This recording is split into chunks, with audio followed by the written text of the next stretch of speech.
Well,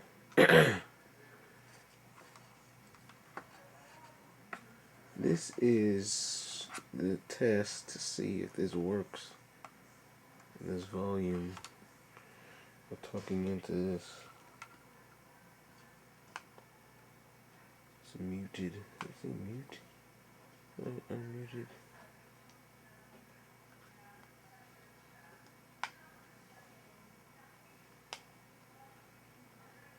I'll talk again.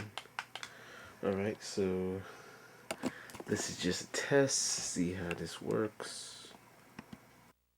My name is Amani, I'm from Marin City, California. So, what type of music do you listen to? I listen to hip hop mainly, and I listen to R&B, but both styles of music I listen to in the gospel form, so the lyrics have to be gospel. And do you have any kids? Yes, I do. And what type of music do you listen to? Well, this is the same music I just talked about, hip hop, gospel hip hop, gospel R&B, but you know they listen to what they want to listen to. Let's see, what else? So what does your wife listen to? She likes R&B. Really? She likes R&B. Who's your favorite artist? My favorite artist, my favorite secular artist probably would be Mary J. Blige. I like her music. And then gospel, my favorite artist would probably be a group called the Cross Movement. Cross Movement.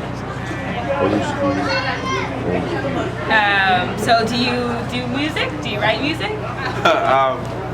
Yes, I used to do secular rap for a while, gangster rap. Then I became a Christian, and I switched that over to do gospel rap. And what's the name of your group? Cross Carriers. Cross Carriers. And like, do you guys go out and promote music? Well, we go out, but we really don't promote our music. We do evangelistic things. So what we do is we go out and we share the gospel through our music, and that's why we go out. We don't go out to promote our music. We go out to promote Christ. That's a wonderful thing. All right, thank you. Not you. That's funny. So what's your name? Where you from? My name is Johnny Isaac Sakista Harris, and I'm from Marin City. Look at her. My name is Johnny Isaac Sakista Harris, and I live in Marin City. Okay, and what type of music are you interested in? Like, what do you I like hip hop, rap, rock, kinda. I like old school music, like the main ingredients. And I also like the Temptations. Oh, okay, so who's your favorite hip hop artist right now? Let me see. I think I like. Even though he's dead, I like Stack Major. Lucas is cool too. Luda. You a Lil Wayne fan? He cool. He not the best like everybody say. He alright. So if you had kids, like what type of music would you raise them up on? The music I listen to, everything I listen to. But that stuff's gonna be old.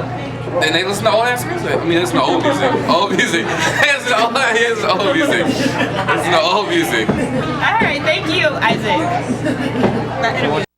Because I think it's a worthwhile project. Pastor first brought Better Africa to me when we were in Costco, as a matter of fact, and he was just talking about education and how poor the education system was over there and how kids had to pay to go to school. And I was paying $400 to send my kid to Marin Academy, and he was saying that it cost $100 to send, what was it, $75 to send a kid to a year worth of school over there, and I was paying $400 a month. And I said, Pastor, I would be interested in supporting a kid for 3 years to go to high school. So it just seemed like I could do so much with so little. That's why I support Better Africa. Well, again, I like competition, so Walkathon is a great way to go out and meet people and talk to people. I work for Safeway. It's a great place to shop. But it also gives me the opportunity to interact with my store managers to get the word out about Better Africa, how a small amount of money can make a huge impression on the people of Africa. You know, we throw away that much money on Starbucks coffee, and so a lot of my managers are willing to donate $25 or $20 or $10 here, or even neighbors. I had one girl just the other day tell me if she could write it off as a tax write-off, she would give me $100, and I was $100. So again, that $100 will go so far in Better Africa, and the walkathon is just another way of getting out there, educating people about what's going on in Better Africa, and letting them know there's so much more that they can do with just a little bit of money. It goes such a long way. All right, so originally when I first got the can, I was thinking, Pastor wants to nickel and dime folks for change for Africa. No problem. And then I started realizing that, whoa, I had a lot of change in my pockets every single day. So then I almost got to the point where, don't give me change, I'm gonna break this dollar, but I wanna spend 99.9 cents, because I was like, realized that a lot of money was going into the cans, and I was like, Pastor knew exactly what he was doing when he asked us to start putting our change in.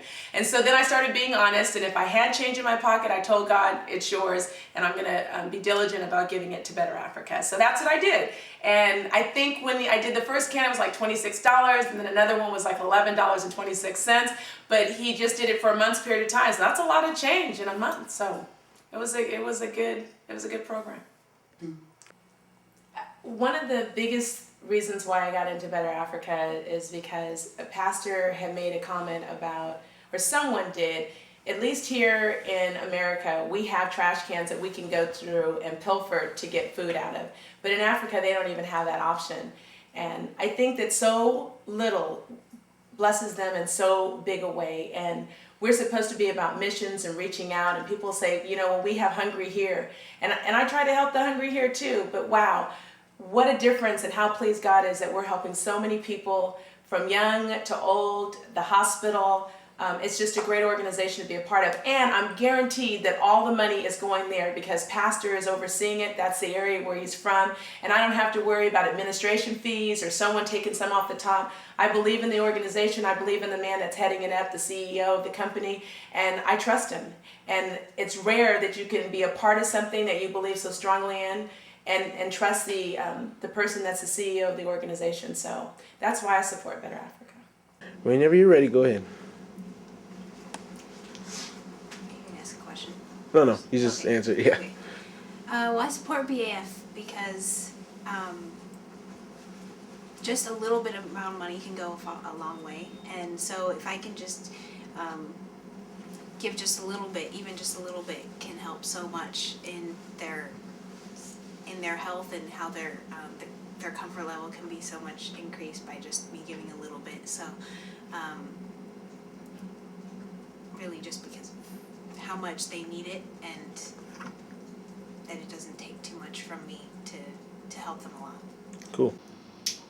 Well, I support BAF because every little bit counts.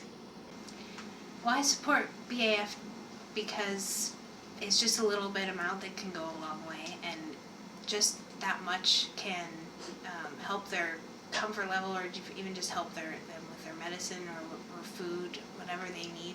So a little bit can go a long way. So the little bit that I give can really help some people in Africa. So that's why I support BAF. Well, if you're on the fence, if you're not sure if you want to support BAF for reason for not sure if you want to, or you may be thinking about supporting BAF, you might consider it just by thinking about how much you spend in a week or even in one day. You can just cut out a little bit of that and maybe try thinking about that can help so much to something that they need. People in Africa really need medical attention. They really need food just to survival. And so much that we spend our money on is more of wants and desires. It's not necessarily what we need. So if you just think about, if I can just cut back on one thing that I don't really even need, even just a couple dollars a month can help them so much in something that they absolutely need to survive. That might help you think about reconsidering. All right. Yay!